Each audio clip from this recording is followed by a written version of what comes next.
안상수 창원시장이 2년 뒤 새누리당 대통령 경선에 참여하겠다는 뜻을 밝혀 파장이 일고 있습니다. 조선소 선박에서 불이 나면 신속한 대피나 화재 진압이 어려워 대형 참사로 이어지고 있습니다. 안전조치 강화가 필요하다는 지적입니다. 새 아파트 천장이 갑자기 무너지면서 물이 쏟아져 일가족 3명이 다쳤습니다. 부실공사 논란이 제기되고 있습니다. 하동의 한 농협이 실적 부풀리기에 나섰다가 47억 원 상당의 손실을 떠안게 된 것으로 드러났습니다.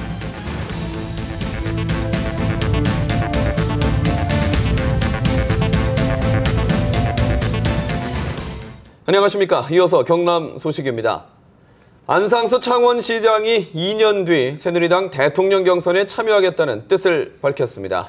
진정한 지방자치 실현을 위해서라고 밝혔는데요. 마지막으로 고향에 봉사하겠다는 시민들과의 약속을 번복한 것이 아니냐는 지적도 나옵니다. 오종우 기자의 보도입니다. 안상수 창원시장이 새누리당 대통령 경선에 참여하겠다는 뜻을 밝혔습니다. 지방자치단체장으론 한계가 있다며 경선에 참여해 분권형 대통령제와 행정구역 개편 등 자신의 정치 철학을 펴겠다고 말했습니다. 제가 경선에 참여하면 여러 가지로 도움이 될 것이다. 오히려 창원시를 운영하는 데 도움이 될 것이라고 저는 긍정적으로 생각하고. 또 자신이 대선 후보 경선에 나서면 창원광역시 문제가 새누리당 대선 공약에 영향을 미칠 수 있을 것이라고도 밝혔습니다. 비판적인 시각도 있습니다. 창원시정을 맡은 지 겨우 1년이 지난 시점에서 대선 준비에 몰두하는 것은 부적절하다는 것입니다. 시민들의 반응도 엇갈렸습니다. 광역시로 비롯해가지고 출마를 하는 것도 아마 가능성이 있을 거라고 생각합니다. 될 수 있으면 나왔으면 좋겠어요. 우리 생각합니다. 시정에 좀 열심히 해주면 좋겠다.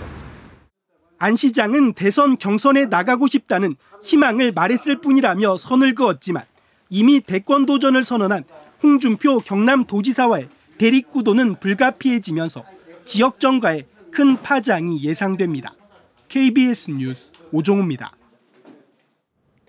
대우조선에서 건조 중인 선박에서 불이 나면서 배 밖으로 빠져나오지 못한 근로자 2명이 숨졌습니다.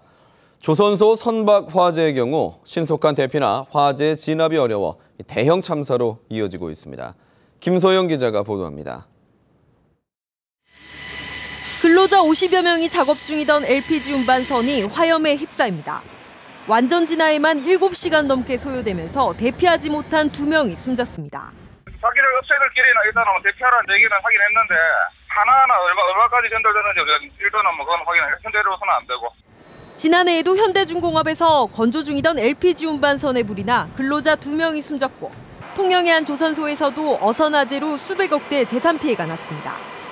대부분 용접, 불꽃 등에서 시작된 작은 불이지만 선박 특성상 대형 참사로 이어지는 경우가 잦습니다.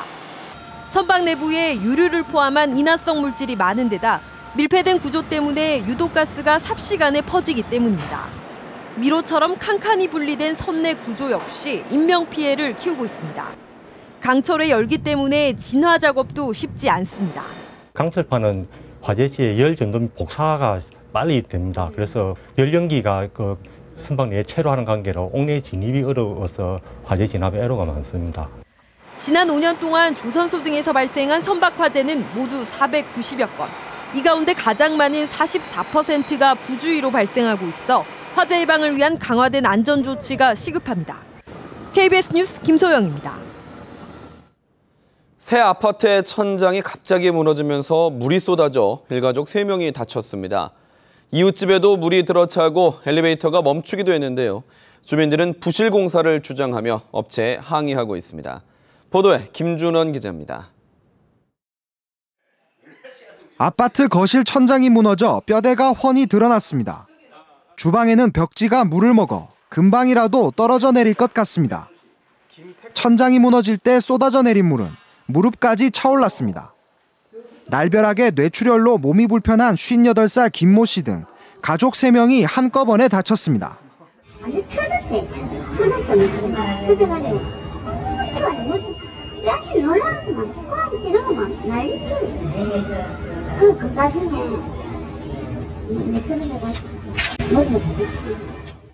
직접적인 사고 원인은 소방배관 이윤부가 터졌기 때문. 이달 초부터 소방배관에서 물이 새 배관을 바꾸고 밸브를 다시 열었다가 터져버린 겁니다. 주민들은 지어진 지 1년밖에 안 됐는데 평소에도 비만 오면 벽지가 젖는 등 부실 공사라고 주장하고 있습니다. 페인트 부분에 보니까 페인트 부분에 군데군데 여러 군데가 저희 집뿐 아니라 다른 집도 갈라지는 부분이 있었고 솔직히 살고 싶은 마음은 없습니다. 이사 가고 싶습니다. 이런 걸 보니까. 시공사는 하자 보수를 하고 있다며 안전은 별다른 문제가 없다는 입장입니다. 자칫 오고 하면 안전하게 공공기술 구조물이 좀 크게 가거든요. 부재중이나 이런 것들에 걸리면 좀 시간이 좀 지연되는 거 있어서 계속 지금 하고 있거든요. 창원시는 아파트 공사업체를 상대로 정확한 사고 원인과 부실 시공 여부를 조사하고 있습니다. KBS 뉴스 김준원입니다. 경남의 한 농협이 허위로 농산물을 거래했다가 47억 원 상당의 손실을 떠안게 됐습니다. 무리하게 실적을 부풀려서 일어난 일입니다. 송금한 기자의 보도입니다. 조합원 수 1,400명 규모의 하동의 한 조합입니다. 최근 농협중앙의 감사 결과 47억 원 상당의 손실이 확인됐습니다. 조합을 믿고 돈을 맡겼던 조합원들은 당혹감을 감추지 못합니다. 황당하죠, 한마디로. 이 모든 것이 처음부터 관내에서 나오지 않은 농산물을 허위로 물건을 샀느냐, 허위로 매입을 했고 허위 매출해가지고. 해당 조합은 양파 등 농산물을 마치 사들인 것처럼 서류를 꾸미고 거래대금 명목으로 농산물 유통업체에 67억 원의 돈을 먼저 내줬습니다. 이 가운데 회수한 금액은 14억 4천만 원. 나머지 53억 가운데 담보물로 돌려받을 수 있는 금액은 고작 5억 6천만 원뿐입니다. 앞으로 다시는 발생하지 않기 위해서라도 방어를 할 것이지만은 조합원들에게는 한채 불이익이 없도록 저희들도 최선을 다할 예정이거든요. 해당 조합장은 무리하게 사업 실적을 부풀리려다가 사고가 난 것이라고 해명했습니다. 실적을 좀 올리기 위해서 조금 벤패도 할 수도 있고 규정 위반을 할 수도 있는데 이런 너무나 규정 위반을 했기 때문에 이런 사고가 나는 거죠. 농협중앙회 감사위원회는 조합장 직무정지 5월 등 관련 직원 5명의 징계를 요구했습니다. 경찰은 관련자들과 거래업체 등을 상대로 배임이나 사기 혐의 등에 대해 조사하고 있습니다. KBS 뉴스 송금환입니다. 어른이 돼서도 부모에게 의존하는 자녀들을 두고 캥거루족이라고 하는데요. 요즘 같은 청년 실업난 속에 이 캥거루족이 늘면서 가족 갈등이 범죄로까지 이어지는 경우가 있어 문제가 되고 있습니다. 보도에 차주아 기자입니다. 아파트 문이 굳게 닫혔고 복도 곳곳에 핏자국이 있습니다. 지난 22일 오전 60대 부부와 30대 딸이 흉기에 다쳐 병원으로 옮겨졌습니다. 현장에서 붙잡힌 용의자는 피해자 부부의 30대 아들. 부모와 함께 살며 직장을 구하던 취업준비생이었습니다. 직업도 없고 오늘 계획하는데 들어가서 좀 나무래고 그랬길래 그러면 다 죽이고 자기도 죽으려 했다. 지난 2월에는 30대 아들이 함께 살던 70대 어머니에게 돈을 요구하며 폭행한 혐의로 구속됐습니다. 대졸자 가운데 부모와 함께 사는 비율이 절반이 넘고 경제적으로 기댄다는 응답도 45%로 캥거루족은 늘고 있습니다. 이런 가운데 가족을 해치는 존속범죄는 2012년 900여 건에서 지난해 1,100여 건으로 해마다 늘고 있습니다. 전문가들은 노년이 된 부모가 자녀를 부양하면서 경제적 어려움이 생기는 데다 서로 간섭받는다는 생각에 갈등이 커질 수 있다고 분석합니다.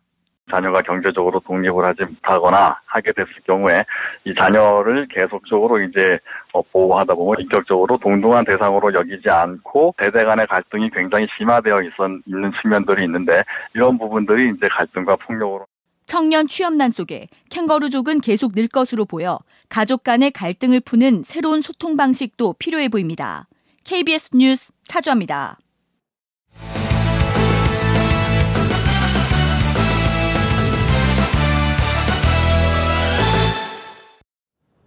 주요 단신입니다.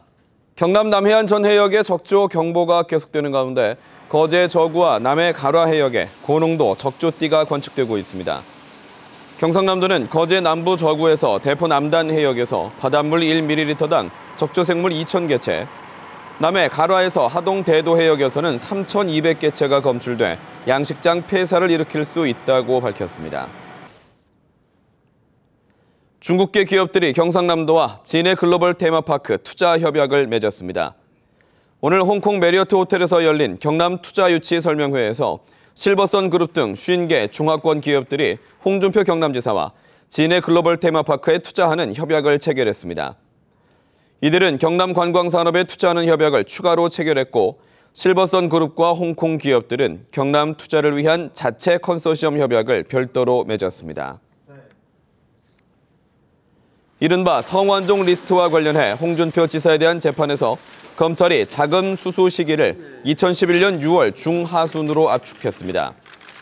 서울중앙지법 형사합의 23부 심리로 오늘 열린 2차 공판 준비 기일에서 검찰은 성전 회장 측으로부터 홍 지사가 자금을 받은 시기를 2011년 6월 11일부터 30일까지로 특정하는 내용으로 공소장을 변경했습니다. 검찰은 애초 자금 수수 시기를 2011년 6월 중으로 넓게 잡았습니다. 재판부는 10월 6일 오전 한 차례 더 공판 준비 기일을 열어 재판 절차 등을 결정하기로 했습니다. 경남 소식이었습니다.